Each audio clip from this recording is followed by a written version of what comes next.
के तपाईलाई थाहा छ भगवान गणेशको जन्म कसरी भयो?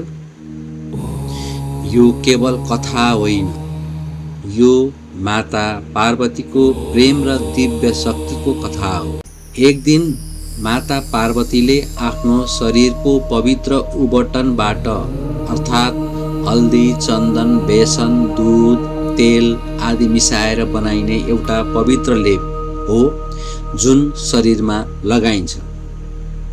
त्यसबाट एउटा सुन्दर बालकको सृजना गर्नुभयो।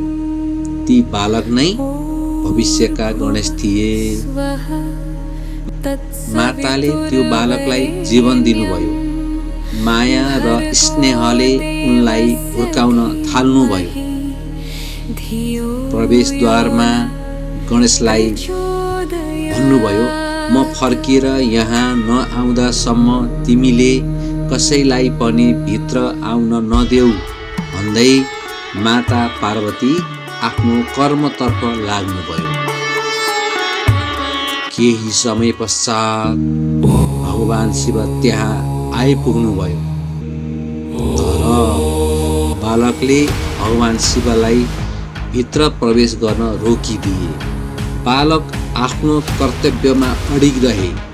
उनी कसैसँग पनि डराएन, किनकि उनका लागि सबैभन्दा ठुलो सत्य आफ्नो माताको आदेश थियो।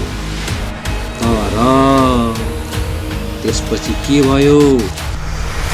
शिव र बालक बीच भएको घटनाले पुरै सृष्टि नै हल्लियो। अब के होला? के भयो त्यसपछि जान्नको लागि अर्को भाग हेर्नुहोस्।